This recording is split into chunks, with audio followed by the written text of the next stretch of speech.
अब पढ़ते हैं अपन बैटरियां। बैटरियां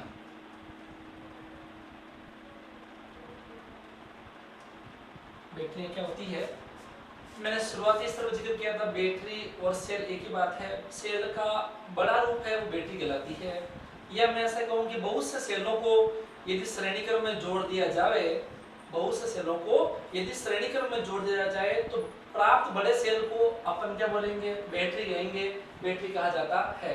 बैटरी एक आपके ऊर्जा के बड़े रूप को रूपांतरित करता है, जबकि सेल एक कहने की भाषा में अपन छोटे रूप को अपन सेल कहेंगे। ठीक है।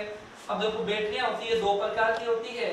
एक होती है आपके प्राथमिक बैटरी या सेल कहते हैं बैटरियां, या बड़ा सेल कहते हैं। बड़ा सेल जो है वो बैटरी है, ठीक है ना।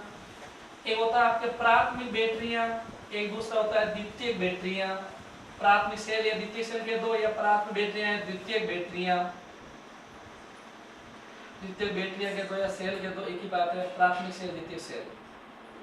अब देखो देखो, प्राथमिक सेल ऐसे सेल होते हैं जिनको अपन एक बार काम में लेवे तो दोबारा वो काम में नहीं ले सकते, अर्थात यूज एंड थ्रो, मतलब दोबारा काम में नहीं लिया सकता,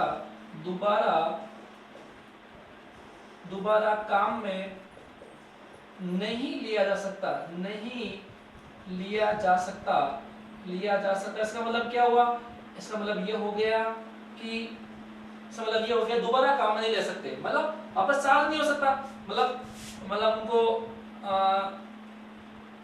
आवेशित नहीं किया सकता, आवेशित नहीं किया सकता, नहीं किया जा सकता, नहीं किया जा सकता। दूसरी बात हो गई, ठीक है, ठीक है। आपके आवेशित नहीं कर सकते। दूसरी बात, अपन बाहर से अपन आवेशित कर लेवे तो वापस काम में ले लेते, लेकिन आवेशित नहीं कर सकते, मतलब वापस काम में नहीं लेते, मतलब एक बार डिस्चार्ज हो गया तो उसको वापस चार्ज नहीं कर सकते, ठीक है। और ये मैं ऐसा कहूं कि ये सेल आपके कम समय के लिए प्रयोग होते हैं, मतलब ये आपके कम समय के लिए प्रयोग होते हैं, कम समय के लिए उपयोगी, कम समय के लिए ही उपयोगी होते हैं, ठीक है। ऐसे आते भी सस्ते ही हैं, सस्ते आते हैं, सस्ते आते हैं।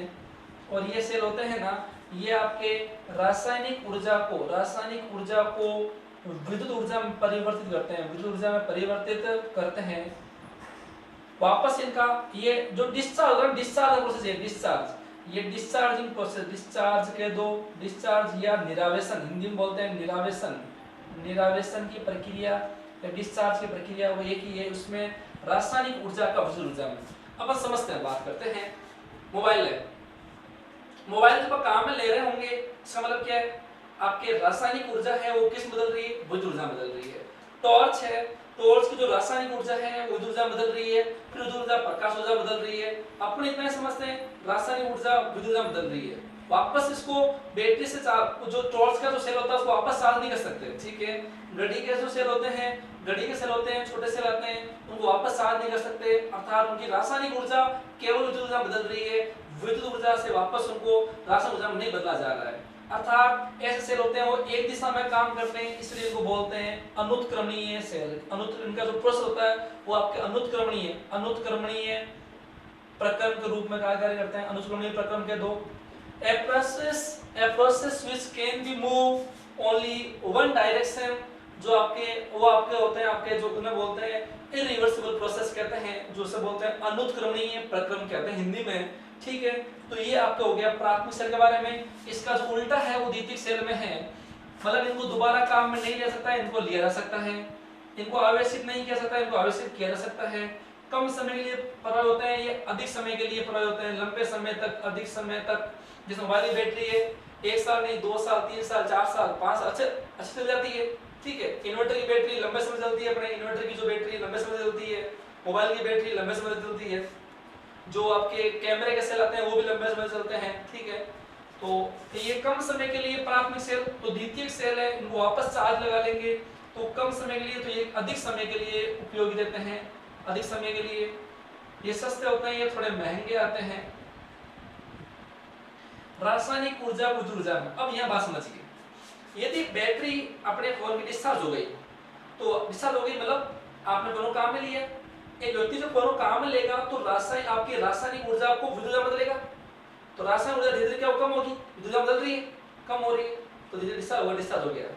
वापस चार्ज लगाओगे तो विद्युत ऊर्जा से वापस रासायनिक ऊर्जा बनेगी, चेंज होगा।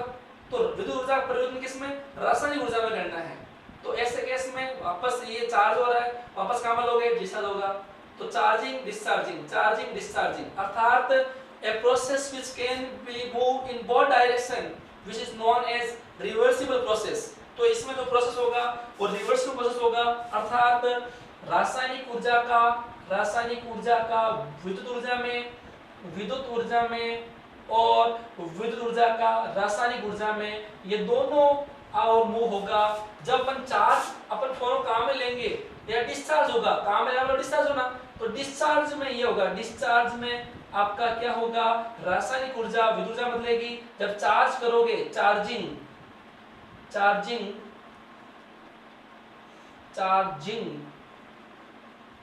में ये होगा, चार्जिंग है ना, चार्जिंग में ये होगा आपके कि आपको विद्युत ऊर्जा रासायनिक ऊर्जा में बदलेगी, ठीक है। अच्छा ये हो गया, सस्ते हो गए, ये हो गया, ठीक है। अनुक्रमणीय ये होता है, उत्क्रमणीय प्रोसेस होगा।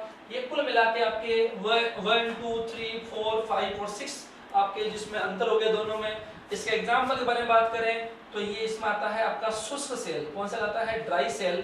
शुष्क सेल अपन पढ़ेंगे अभी, शुष्क सेल है। फिर आपके इसमें आता है शुष्क सेल हो गया, इसमें आता है zinc mercury cell, zinc mercury cell आता है, मरकरी सेल आते हैं, और बहुत सारे सेल आते हैं। इसमें आता है सीसा संचायक सेल, सीसा संचायक सेल आता है। एक आता है निकल कैडमियम सेल आता है, निकल कैडमियम सेल आता है, कैडमियम सेल आता है, ठीक है। उससे बहुत सेल आते हैं, ठीक है।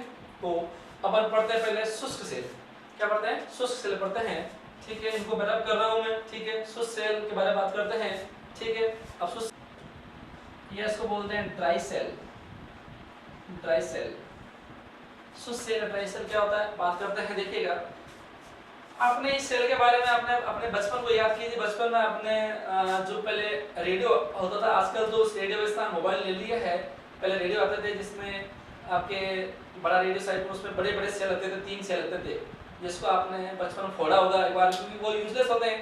प्राथमिक सेल पढ़ रहे हैं, प्राथमिक सेल पहला शुष्क सेल है, ड्राई सेल है, तो इसको आपने फोड़ा होगा। फोड़ने पर एक काले रंग का बहुत सा बुरादा निकलता है, उसके अंदर निकलता है। चद्दर होता है चारों तरफ, चद्दर को हटाते हैं, चद्दर तोड़ते हैं किसी से, तो फिर पत्थर से या किसी से मान लीजिए, तो फिर अंदर बुरादा निकलता है। बुरादा इन सेंस की काला रंग का चूर्ण निकलता है, और उसके अंदर एक काले रंग की रोड होती है, काले रंग की रोड होती है, कार्बन की छड़, ग्रेफाइट छड़ होती है ना, छड़ होती है, और ऊपर एक स्टील की टोपी लगी रहती है, आपने देखा हो तो, ठीक है। तो वही सेल है, वही आपका ड्राई सेल है, उसको बोलते हैं शुष्क सेल। देखिए ये सेल क्या है, इस सेल के बारे में पहले डायग्राम बता रहा हूं मैं, देख लीजिए। ये आपका डायग्राम बता रहे हैं, इसको देखिए ध्यान से। ये आपका शुष्क सेल बता रहा हूं मैं। ये शुष्क सेल में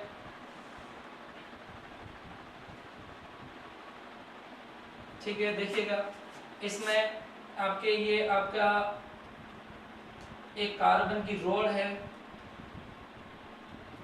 ये कार्बन की रोड लगी हुई है इसके अंदर, ये कार्बन रोड है, ठीक है। इस रोड के अलावा ये आपका चद्दर है, ये आपका चद्दर है ये, ठीक है, ये आपका चद्दर है, ठीक है। और यहाँ पर भी ये चद्दर का एक हिस्सा है, ठीक है। मैं हालांकि पूरा बंद रहता, लेकिन मैं इसको बता रहा हूँ अंदर से उसमें क्या कैसा होगा क्या नहीं होगा, इसलिए मैंने आपको ये डिफाइन कर दिया है, ठीक है ना, ठीक है। और इसके अंदर देखो, ये आपके अंदर, इसके अंदर आपके पेस्ट भरा होता है। ये पेस्ट किसका होता है, मैं पहले स्पष्ट कर देता हूँ कि सेल कोई भी होगा उसमें एनोड कैथोड और विद्युत घटक पूरा होगा। क्योंकि सेल बनने में क्या होता है, एनोड भी चाहिए, कैथोड भी है, विद्युत घटक भी है, ठीक है। जो आयनों का माध्यम से आपके एक परिपथ का बंद परिपथ निर्माण करते हुए, अब देखो इसमें अब करते हैं, ये है आपका जो चद्दर है, उसे बोलते हैं ये जिंक का पात्र, जिंक का पात्र कह दो या जिंक का चद्दर कह दो, पात्र है, ठीक है। इसके अंदर ये आपके बीच में रोड दिख रही है, वो आपके ग्रेफाइट की छड़ है, ग्रेफाइट की छड़ है, ग्रेफाइट कह दो, कार्बन कह दो, है ना, कार्बन की छड़, ग्रेफाइट की छड़ है, ठीक है। और ये ऊपर लगी हुई स्टील की टोपी लगी हुई है, स्टील की टोपी लगी होती है, स्टील की टोपी लगी होती है, ठीक है। इसके अंदर ये आपका एक पेस्ट है, यहाँ पर इस छड़ के चारों ओर MnO2, इस छड़ के चारों ओर MnO2 और कार्बन का पेस्ट होता है। किसका होता है? MnO2 manganese dioxide plus carbon का क्या होता है? पेस्ट भरा होता है, का पेस्ट भरा होता है। ठीक है, ये आपका चदर हो गया जो एनोड कार्य कर रहा है, बीच में रोड है, ये जिंक का पात्र है, ये काम कर रहा है, एनोड काम कर रहा है। ये कार्बन की छड़ है जो आप काम कर रही है, कैथोड काम कर रही है। ठीक है, और विद्युत अपघटन रूप में दोनों बीच में यहाँ विद्युत अपघटन होता है। विद्युत अपघटन रूप में आपके NH4Cl, इसे बोलते हैं नौसादर, इसको बोलते हैं अमोनियम क्लोराइड। अमोनियम क्लोराइड है और प्लस ZnCl2 जिंक क्लोराइड, ये दोनों मिश्रण है जो विद्युत अपघटन के रूप में उपस्थित रहता है, विद्युत अपघटन के रूप में उपस्थित रहता है। ठीक है, तो आप समझ गए मेरी बात क्या है। जिंक का पात्र एनोड काम करेगा, कार्बन की रोड बीच में है, जो ग्रेफाइट की छड़ है वो कैथोड काम करेगी बीच में, और दोनों बीच में आपके विद्युत अपघटन है वो कुछ रूप में NH4Cl तो ZnCl2 है, जिंक क्लोराइड और NH4Cl अमोनियम क्लोराइड है। ठीक है, और इस छड़ के चारों ओर MnO2 प्लस कार्बन का पेस्ट लगा हुआ है। अब ये बात समझ गए होंगे एनोड कैथोड विद्युत अपघटन क्या है, इसका ये रेखा चित्र है। बहुत बार ये सवाल पूछा गया है, शुद्ध सेल का नामांकित चित्र बनाइए, तो आपको ये चित्र बनाना है। देखो, और ऐसा कहते हैं शुद्ध सेल या लेक्लांसी सेल, बात एक ही है। इस सेल का आविष्कार किया था वैज्ञानिक लेक्लांसे ने। किसने किया था? लेक्लांसे ने किया था, इसलिए इस सेल को लेक्लांसी सेल भी कहा जाता है। लेक्लांसे नाम के साइंटिस्ट ने किया, इसलिए सेल का नाम पड़ गया लेक्लांसी सेल। ठीक है, अब देखिए, अब पता होना चाहिए कि सेल में रिएक्शन क्या होगी, एनोड पर क्या होगा, कैथोड पर क्या होगा। तो देखिए एनोड पर क्या होता है, एनोड पर रिएक्शन क्या होती है, एनोड पर हमेशा होता है ऑक्सीकरण। क्या होता है? ऑक्सीकरण। ये जिंक का पात्र है, तो जिंक क्या करेगा? इलेक्ट्रॉन त्याग करेगा, Zn2+ आयन बनेगा और इलेक्ट्रॉन मुक्त हो जाएंगे। इलेक्ट्रॉन का त्यागना क्या हो गया? ऑक्सीकरण। क्या हो गया? ऑक्सीकरण हो गया। ठीक है, ऑक्सीजन हो गया। ठीक है, ये एनोड पर, किस पर? एनोड पर। कैथोड पर क्या होगा? कैथोड पर देखिएगा, देखिए इलेक्ट्रॉन त्यागना ऑक्सीजन है, तो यहाँ इसमें कैथोड पर क्या होगा? अपचयन होगा। अपचयन मतलब देखो यहाँ पर है क्या, इस कार्बन की छड़ के चारों ओर क्या है? MnO2 है, MnO2।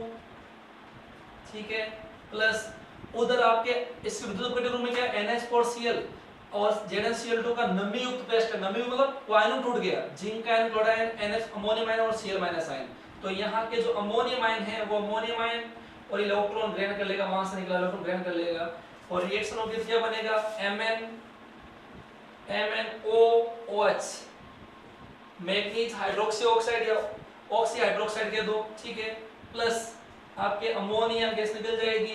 ठीक है, देखिएगा यहाँ बेस +1 -1 0, यहाँ भी बेस 0, NH3 एक H बच गया, H यहाँ गया, MnOH हो गया, इलेक्ट्रॉन ग्रहण करना हो गया, अपचयन। क्या हो गया?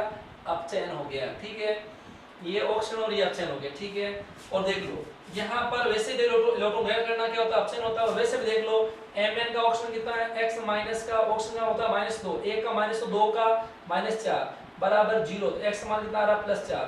मतलब मैग्नीज का ऑक्सीजन यहाँ कितना? +4 आ रहा है। यहाँ पे कितना आएगा? इसको ले लो, X मान लो, इसका होता है -2, OH का होता है -1 बराबर 0, X मान कितना आएगा? +3। तो ऑक्सीजन में जो कमी होती है उसको भी क्या बोलते हैं? अपचयन कहते हैं। क्या कहते हैं? अपचयन कहते हैं। तो ये अपचयन हो रहा है। क्या हो रहा है? अपचयन हो रहा है। ठीक है, अब देखो मतलब इस सेल में रेडॉक्स, मैंने कहा कोई भी सेल होगा उसमें रेडॉक्स रिएक्शन होगी, तो यहाँ पर ऑक्सीजन भी हो रहा है, अपचयन भी हो रहा है, रेडॉक्स रिएक्शन हो रही है। अब देखो ये जो अमोनिया जो मुक्त हो रही है वो अमोनिया और यहाँ से प्राप्त जिंक आयन ये आपस में क्रिया कर लेते हैं। क्रिया कैसे कर लेते हैं? जिंक आयन अमोनिया से क्रिया कर लेते हैं और एक संकुल बना लेते हैं, ZnNH3 का होल 4, NH3 होल 4 और ये +2, ये संकुल बना लेंगे। ठीक है, ये आपका संकुल आयन है जिसका अध्ययन अध्याय नंबर 9 में करेंगे अपन, जिसका नाम है कोऑर्डिनेशन कंपाउंड्स। उपसय संयोजक यौगिक में अपन पढ़ेंगे पूरा, ये संकुल वैसे बताता हूं उसका नाम क्या होगा। देखो देखे इसका ऑप्शन निकालना, X प्लस अमोनिया का 0 होता है, 0 × 4 बराबर इस पर आवेश पूरा कितना है? +2 तो X मान आ गया +2 आ गया, राइट? +2 आ गया। इसका नाम क्या होगा? पहले लिगेंड की संख्या टेट्रा टेट्रा टेट्रा, फिर क्या होगा? Amine, tetra amine. उदासीन लिगेंड है, चेंज नहीं करना है तो जिंक नाम होगा, जिंक। और आप सेकंड डबल अंकों में सेकंड लिखना है, फिर आप आयन है तो आयन लिखना है, आयन।